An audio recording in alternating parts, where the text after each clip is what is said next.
थाखानाय मोजांनिफ्राय गाज्रियाव फैनाय बे सोलायनायखौसो सिस्टेमखौ दिनै 16टा डिपार्टमेन्टखौ प्रमद बर' बिथाङा हरनानै बिटिसि सुक्तिया बिराद मोजांमोन रायजो सभायाव पास खालामदों प्रेसिडेन्टआ सहि होनानै मोनसे आयेन जादों आन्दोलन खालामफानानै प्रमद बर'आ दुलाराय बर' फरायसा आफाद आरो जोंखौबो थगायदों प्रमद बर'आ आसाम सरकारजों खुनु दिन भेन्सार स्कुलखौ सरकारि खालामगोन होननानै रायलायाखै क'क्राझार लकसभा समस्तियाव गोलैनाय बिपिएफनि जानानै मानगोनां खाम्फा बरगयारी बिथांनि इलेक्सन फोसावदिं हाबाफारियाव बाहागो लाफैदों आरो गोबां बनरगाव समस्तिनि सिङाव गोलैनाय गोबां रायजो राजानि जों मदद मोनदों दा दिनै जोंनि बिमा माहारि बिथांमोना मिन्थिजोबखाबाय जे इउपिपिएल माने थगायग्रा इउपिपिएल माने जाख्ल'ग्रा इउपिपिएलआ बिथांमोना बर' रायजो राजाखौ थगायदों जे बड'लेण्डनि आन्दोलन खालामफानानै प्रमद बर'आ दुलाराय बर' फरायसा आफाद आरो जोंखौबो थगायदों जे सानसिम बड'लेण्ड मोना गावखौनो दिन एमएलए मन्थ्रि जाया होननाय मानसिया दिनै बड'लेण्ड मोनामालासिनो एमएलए मन्थ्रि जाहैबाय आरो बिथाङा बिटिआर रेकर्ड खालामनानै बिटिसिखौ सुइजारलेण्ड खालामसिगोन होनबाय नाथाय थांनाय जानुवारिनि 3 थारिखआवनो भारतनि हम मिनिस्टार अमित शाहनि सेक्रेटारि बिथांमोना बुंहरबाय बिटिआर रेकर्डनि मोनसेबो दफाखौ मावफुंला इभेन गामि दानख'नाय बेल' जासिगोन होनदों दा बिथांमोना बिनि एनआईटिखौ लुला बिनि रेल फेक्टरिखौ लुला इउनिभार्सिटि लुला सेन्ट्रेल इउनिभार्सिटि लुला खुनु मेडिकेल कलेज जाला एनआईटि इन्जिनियारिं कलेज जाला उपेन्द्रनाथ ब्रह्मनि कालचारेल काम एक्सेलेन्स सेन्टार थुलुंगाफोराव लुनांगौ बेखौबो लुला दा दिनै जों सोंनो लुबैयो जे इउपिपिएलनो मानो एमपि नांगौ जे बिटिआर रेकर्डखौनो अकल गामि दानख'नायखौल' जुदि मावसिगोनबा माने इउपिपिएलनि एमपिआ थाङोब्ला पार्लियामेन्टआव बिटिसिनि गामिखौल' दानख'गोन दा बिथांमोना हयथ' रेल लामाखौ सिमा होगोन होनदों ट्रेन मा होनो हाइवेखौ सिमा होगोन होनदों जुदि खोलाहा गामि दानगोन होनगासिनो दङ दा बिथांमोना जुदि गामि दानोब्ला खोलाहा रेला जुदि रेल लामाया सिमा जायोब्ला गोबां क'क्राझार टाउनानो खावसे थांगोन राजा लामाया सिमा जायोब्ला गोबां जोंनि बिखा गेजेरजों राजा लामा थांदों बे जोंनि खावसे बिखायानो थांगोन खावसे बड'लेण्डआ थांगोन ओंखायनो दा इउपिपिएल माने थगायनाय आरो दुलाराय बर' फरायसा आफादा रायजो राजाखौ थगायदों भेन्सार स्कुलनि मास्टारफोरखौ सरकारि खालामगोन होनबाय दिनै भेन्सार स्कुलाबो खालामला ओंखायनो प्रमद बर' आरो दुलाराय बर' फरायसा आफादनि आफादगिरि दिपेन बर' बिसोरजों समान रावबो थगायसुला गैया एग्जाम्पला आंनो भेन्सार स्कुलखौ सरकारि खालामगोन होननानै लिस्ट लाहोबाय नाथाय प्रमद बर'आ आसाम सरकारजों खुनु दिन भेन्सार स्कुलखौ सरकारि खालामगोन होननानै रायलायाखै बिथाङा गावनि सार्थ गावनि प्रब्लेमखौल' लानानै आसामनि चिफ मिनिस्टारजों रायलायो ओंखायनो दिनै भेन्सार स्कुलनि दुखु दाहाखौ बुजिला टेट पासनि मास्टारफोरखौ बुजिला ओंखायनो जों बिपिएफ दोलोनिफ्राय साफ्रोमबो टेट पास साफ्रोमबो भेन्सार स्कुलनि फोरोंगिरि साफ्रोमबो सेंग्रा सिख्ला जाय साख्रि मोनाखै साफ्रोमबो सेल्फ हेल्प ग्रुपनि जोंनि बिमा माहारि आरो साफ्रोमबो अरुनदय जाय मोनथावथाव दङ बे साफ्रोम बिथांमोनखौ जों खोथा होयो बिपिएफ दोलोआ सरकार फैनायनि उनाव साफ्रोमबो जास्टिस मोनगोन आरो देग्लाय देश बासायनायनि नामाव साफ्रोमबो इउपिपिएल आरो साफ्रोमबो माने एबसुनि मावथि बिथांमोनाबो जाहाथे नांगोलाव भट होयो मानोना बोरैबा जुदि एबसुनि बिजाथि जयन्त बसुमतारिया देरहालाङोब्ला जयन्त बसुमतारिया ना हिन्दी रोंगौ ना इंराजि रोंगौ एबसुनिबो मान सनमान थानाय नङा इउपिपिएलनिबो मान सनमान थानाय नङा जोंनि बिटिसिनिबो मान सनमान थानाय नङा ओंखायनो जों सासे गोरों गोरा मानगोनां खाम्फा बरगयारिनो जों भट होनांगोन आरो जोंनि रायजो राजाया साखाफारा जाखाबाय प्रमदखौ बोरै बेफारि दगमग आङो जादोंमोन उनाव फैयै दिनै नेवफैबाय बिटिआर सुक्ति खालामखांनायनि उनाव येस 200% बेफारि मानसि बे बेफारिया गयनि बेफारि नङा फाथोनि बेफारि नङा माइनि बेफारि नङा जातिखौ फाननायनि बेफारि जाति फानग्रा बेफारि बे सासे बिजनेसमेन दालाल होनना बुङो प्रमद बर'खौ डाइरेक्ट दालाल होनबाबो दा जेबो फादजाया जेबो खहा गैया आरो जेबो खालामनो हाया बियो मानोना बियो अलरेडि जातिखौ फानबाय जों रैखाथि मोनदोंमोन कनस्टिटिउसनेल जोङो सेफगार्ड मोनदोंमोन दा बेबादि एफा गिदिर जोङो पावार मोननानै बिटिआर सुक्तियाव बे जिनिसखौ सेस खालामदों बेनिखायनो दिनै रायजो राजाया बे खोथाखौ मिथिगौ बिटिसि सुक्तिया जे 2003 10 फेब्रुवारियाव हाग्रामा महिलारिनि दैदेननायाव बिएलटिजों आसाम गभर्नमेन्टजों सेन्ट्रेल गभर्नमेन्टजों जा सुक्ति जादों बे सुक्तिया सुक्ति हिसाबैल' थायाखै रायजोफोर बे सुक्तिखौ उनाव पार्लियामेन्टआव पास खालामदों रायजो सभायाव पास खालामदों प्रेसिडेन्टआ सहि होनानै मोनसे आयेन जादों दा बे हिसाबै आयेन नंगौना नङा आं नोंथांमोननो खिन्थागोन नैबे जाहैदों भारतनि संबिजितनि लेखा आरो गांसेया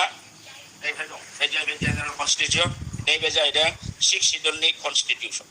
दा बे कनस्टिटिउसनाव जोंनि बिटिसि एकर्ड 2003 जानाया रोखा रोखा सुनानै आखरजों लिरनाय दं आरो बेवहाय बर'फोरनो मा पावार एन्ड फांसन होदों मा गोहो बोलो होदों बिटिसिखौ बोरै खुंगोन बे सम्पूर्ण हुबहु दफा बाय दफा होनाय दं जाय दफाफोरजों हाग्रामा महिलारिया बाहाय होखानाय पावारखौ एक्सारसाइज खालामनानै खार्यकरि खालामनानै 17 बोसोर रायजो खुंदोंमोन दा बेहाय होननाय दं आयेनाव जे बिटिसिआ मोनसे 6 शेड्युल अट'नमास district council a self governing body गावखौनो गाव खुंनो हानाय दा गावखौनो गाव खुंनो हानाय माने बाहाय आसाम गभर्नमेन्टआ बेखौ खुङा बाहाय डिसिफ्रा खुंनो हाया बिटिसि अट'नमास काउन्सिलानो बिटिसि 6 शेड्युलानो गावनो गावखौ खुंनो हायो माबोरै खुंनो हागोन बिनि जेसेबां अफिसार बे बाहायगोन बाहाय जेसेबां थाखा फैयो बेखौ गावनो हाबाफारि लानानै प्लेन लानानै इस्टिमेट लानानै मावगोन बेबादि गोहो बेवहाय होनाय दं नाथाय दुखु गोनां बाथ्रा बेवहाय बेबादि जेनाखि सेल्फ अट'नमि होदोंमोन बिटिसिआव मेक्सिमाम पावार होनाय जादोंमोन नाथाय बिटिआर सुक्तियाव बे जिनिसखौ गासिबो गैया खालामदों धंस खालामदों माने 6 शेड्युलबो नङा जेबो नङा मा धरननि खालामदों भगबानसो मिथिगौ क्लियार बुंदोंमोन परिबर्तना मोननै रोखोमनि सोलायनाया मोननै रोखोमनि थाखानाय मोजांनिफ्राय गाज्रियाव फैनाय बेबो सोलायनाय गाज्रिनिफ्राय साबसिन मोजाङाव थांनाय बेबो सोलायनाय खिन्थु प्रमद बर'आ जि सोलायनायखौ जोंनि गेजेराव लाबोनो नागिरदों इउपिपिएलआ दिनै जि सोलायनायखौ जोंनि गेजेराव लाबोनो नागिरदों बे थाखानाय मोजांनिफ्राय गाज्रियाव फैनाय बे सोलायनायखौसो लाबोनो नागिरदों होननानै जों बुंदोंमोन बै समाव दिनै जों नुदों बिटिसिखौ जोंनि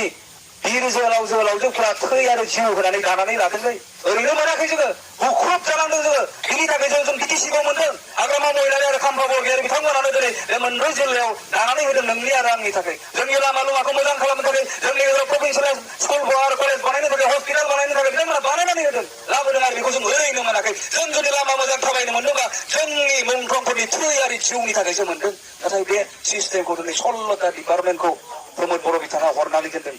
बेवहायनो बुंदों जोङो परिबर्तन जि लाबोनो नागिरदों बेयो मोजांनिफ्राय गाज्रिसिनाव फैनाय परिबर्तनखौ लाबोनो नागिरदों बे 17 बोसोराव जिखिनि डेभेलप जादोंमोन जोंनि गेजेराव फुल स्टप जानानै थाबाय आरो जों गाहायथिं ओंखारबाय गोबां जायगायाव जोंखौ बिटिसिनि होननानै मोनसेब्ला बुङो दिनै नोंथांमोना 25 बोसोर बेक जाबाय 20 बोसोर बेक जाबाय होननानै गोबां इन्टेलेक्सुवेलफोरा गुबुन हारिफ्रा दिनै जोंखौ बुंदों बेबायदि जेंनायाव दिनै जोंखौ खोख्लैनानै दोनदों बेवहाय आं खावलायनो लुबैदों रायजोफोर राजखान्थिखौ नागारनानै उइदाउट पलिटिक्स उइदाउट राजखान्थि जोङो थांनानै थानो हाया मोनसे जायगायावबो जोङो गसंथेबनो हाया बेवहाय जोङो गोरों बायदि राजनितियाव जों बाहागो लानांगोन रायजोफोर थगायफैदों गोदो न'खर न'खर साख्रि होगोन होननानै सेंग्राफोरनो 75,000 होगोन होननानै बायदि बायदि प्रलोभन होननानै दिनै जोंखौ थगायदों जुदि जों राजखान्थियाव गोरों नङाब्ला बुहुमाव जोङो थगायजाबाय थागोन आरो राजखान्थिखौ नागारनानै जोंनि हाया रैखाथि जाया राजखान्थिखौ नागारनानै जोंनि धोरोम सिबिनाया रैखाथि गैया जायो राजखान्थिखौ नागारनानै जोंनि हारिनि राव हारिमु थुनलाइया दिनै रैखाथि गैया जायो रायजोफोर बेवहायनो जों राजखान्थियाव गोरों बायदि बाहागो लानांगोन पृथिबियाव बेबायदि एग्जाम्पल गैया बबेबा उदां हादोरानो दिनै गासैखौबो साख्रि होनाय जाथावि खोथाखौ लानानै जोंनि गेजेराव हाबदों आरो परिबर्तननि स्लगानाव दिनै गभर्नमेन्टआव फैदों बेवहाय आं बुंगोन रायजोफोर दिनै जोङो गोग्गो राजखान्थिखौ लाबोनांगोन सैथो राजखान्थि आरो जोंबो गोरों जानांगोन बेबायदि जुदि थगायजाबाय थायोबा गाबोननो बाहेरनिफ्राय फैनानै सोरबाया थगायफैगोन नोंनि आंनि मोननायखौ सिख'नानै लांगोन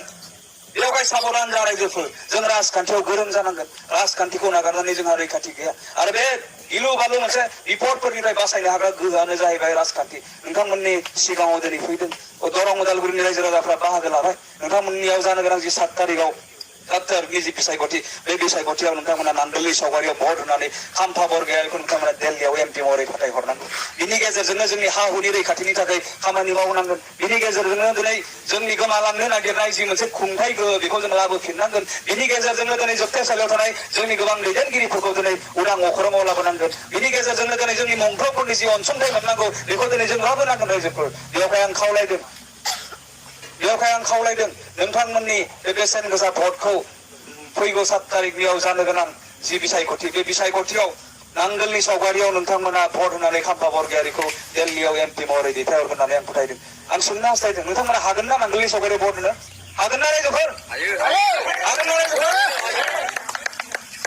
साबायखर आंहा फोथायनाय दङ नोंथांमोननि सायाव आं दहायबो बुंदों गिलु बालु समावनो जुदि नोंथांमोना जोंजों लोगोसे दङब्ला जोंखौ दिनै जोंनि खावलायनायाव जोंजों लोगोसे हेफाजाब होनायाव नोंस्रा जेबो गिनो गोनां गैया बरन्स